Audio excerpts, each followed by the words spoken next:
Mari kita berdoa. Hati kami penuh ucapan syukur Tuhan kalau sampai hari ini Tuhan masih mengizinkan kami berdoa, belajar juga kebenaran firman-Mu. Biar kiranya kehausan kami akan firman Tuhan ini boleh Tuhan puaskan. Urapi kami supaya kami boleh mengerti firman, bahkan kami juga dimampukan melakukan semua firman-Mu. Dalam nama Yesus Kristus Tuhan kami mengucap syukur, haleluya, amin. Puji Tuhan. Mari sama-sama kita belajar kebenaran firman Tuhan yang tertulis di dalam Mazmur pasal 121. Nyanyian Siarah. Aku melayangkan mataku ke gunung-gunung, dari manakah akan datang pertolonganku? Pertolonganku ialah dari Tuhan yang menjadikan langit dan bumi. Ia tak akan membiarkan kakimu goyah, penjagamu tidak akan terlelap. Sungguh tidak terlelap dan tidak tertidur penjaga Israel.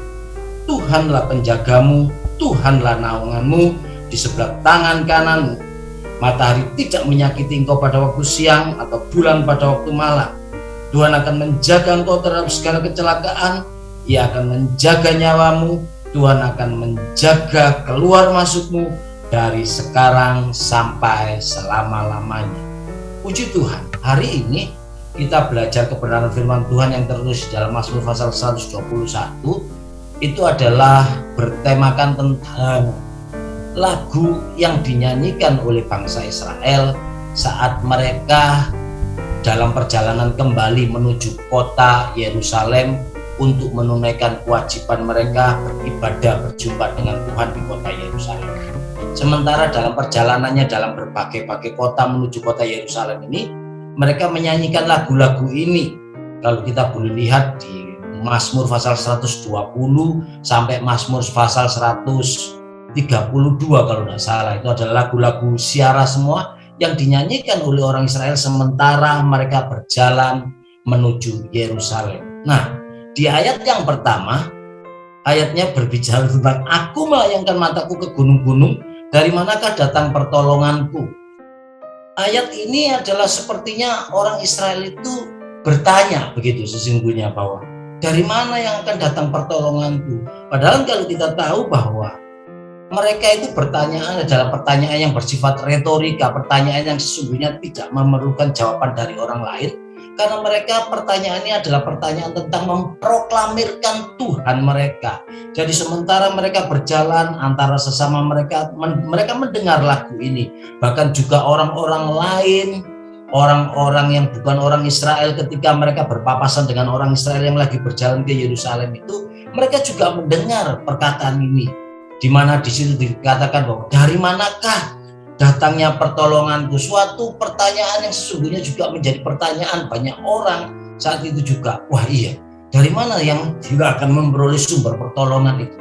Tetapi orang Israel tahu bahwa orang waktu itu berkonsep ketika berperang, ketika mereka ada dalam keadaan lagi mengepung suatu negara, ketika posisi mereka ada di atas, ketika posisi mereka ada di gunung, itu jaminan menangnya itu pasti ada.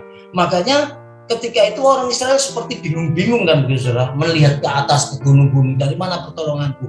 Padahal sesungguhnya di ayat yang kedua mereka jelas juga menjawab pertanyaan mereka sendiri bahwa pertolonganku ialah dari Tuhan yang menjadikan langit dan bumi. Artinya apa ini? Artinya bahwa orang Israel saat itu juga memproklamirkan kepada sesamanya dan juga mungkin kepada orang-orang yang tidak Israel juga bahwa ketika aku melihat ke gunung-gunung, bahwa sesungguhnya sumber pertolonganku bukan malah dari gunung, tetapi malah dari Tuhan yang malah menjadikan gunung itu. Bukankah Tuhan yang menjadikan langit dan bumi? Pasti Tuhan itu juga menjadikan gunung-gunung yang ada di bumi itu adalah sumber kekuatan orang Israel. Sehingga melalui lagu ini orang Israel mengingatkan kepada orang-orang di sekitarnya. Ini loh, walaupun ada banyak gunung-gunung, tetapi yang menjadi andalanku, yang menjadi kekuatanku, yang menjadi penopangku adalah malah yang menciptakan gunung-gunung itu sendiri. Sehingga orang Israel dengan gagah perkasa berani menyampaikan hal ini. Dan di ayat yang ketiga, Tadinya pertanyaan itu kan untuk dirinya sendiri, dikatakan dari mana datang pertolongan. Tetapi ketika dia sudah menyampaikan proklamir bahwa bukan dari gunung, tetapi dari yang membuat gunung, lalu dia di ayat yang ketiga menyampaikan kepada banyak orang, Tuhan yang menciptakan gunung itu, Tuhan itu tidak akan membuat kakimu goyah. Sehingga artinya ketika orang Israel itu memancing banyak orang untuk mendengar, tetapi ketika dia sudah menjawab, sekali juga dia mengingatkan kepada banyak orang, Tuhan itu tidak akan membiarkan kakimu goyah. Tuhan tidak akan pernah terlelap balang sedetik pun. Bahkan di ayat yang keempat dikatakan sesungguhnya tidak terlelap dan tidak tertidur penjaga Israel.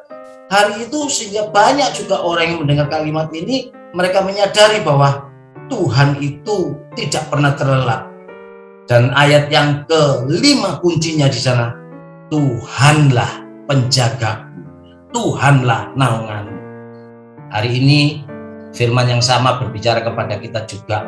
Seringkali kita dalam kehidupan ini, kita seperti orang kebingungan ketika punya masalah sakit penyakit, problem keuangan, problem dengan sesama kita. Lalu kita mulai tengok kanan, tengok kiri, dari mana datangnya pertolonganku ini? Kita memang dikatakan orang beriman, iya kita orang beriman, kita beriman kepada Tuhan, tapi seringkali kita lupa bahwa kita itu menjadikan Tuhan kita itu penjaga kita, sampai akhirnya kita harus juga menyampaikan ke orang lain bahwa ini loh bukti orang yang menjadikan Tuhan menjadi penjaganya, bahwa dia tidak akan pernah ditinggalkan, dia tidak akan pernah dilupakan, bahkan Tuhan itu terus menjaga dan tidak sedetik pun akan terlelap. Betapa banyak kadang kita ini mengandalkan kekuatan kita, mengandalkan harga kerja, mengandalkan pangkat dan kedudukan kita, tapi semuanya itu tidak sehebat ketika kita menjadikan Tuhan yang membuat kita punya harta, yang membuat kita punya kedudukan, yang membuat kita punya pangkat, sampai akhirnya kita bisa menyampaikan kepada orang di sekitar kita, mari jadikan Tuhan sebagai penjagamu, karena dia tidak pernah tertidur, dia tidak pernah terlelap. Bahkan di ayat yang ke-8 dengan jelas firman ini bicara begini, Tuhan akan menjaga engkau ketika engkau keluar masuk. Bahkan konsep penjagaannya ini berkisar dari sekarang sampai selama-lamanya.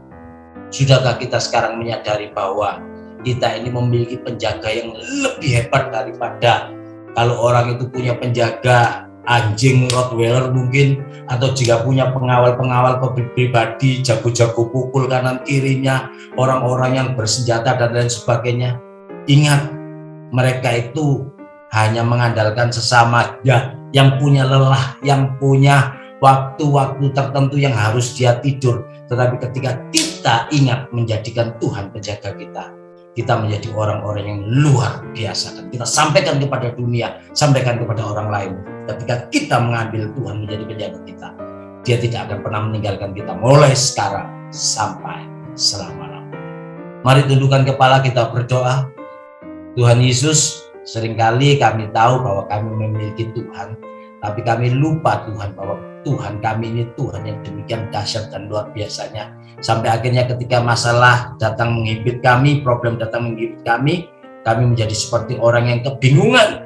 Kami seperti orang yang tidak tahu arah.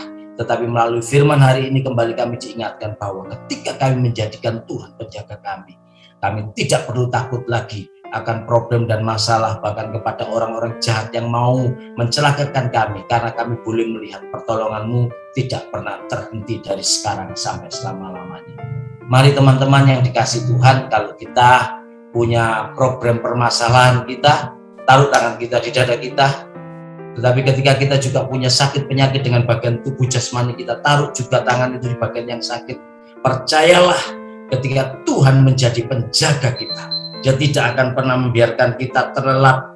Dia tidak akan membiarkan kita ditinggalkan sendiri dari sekarang sampai selama-lamanya. Terima kasih Tuhan, melalui firman ini kami boleh dikuatkan kembali. Dalam nama Yesus Kristus Tuhan, kami mengucap syukur, haleluya, amin. Kalau Bapak Ibu masih ada pertanyaan dan perlu konseling lebih lanjut, hubungi nomor-nomor yang tertera di bawah ini. Tuhan Yesus memberkati.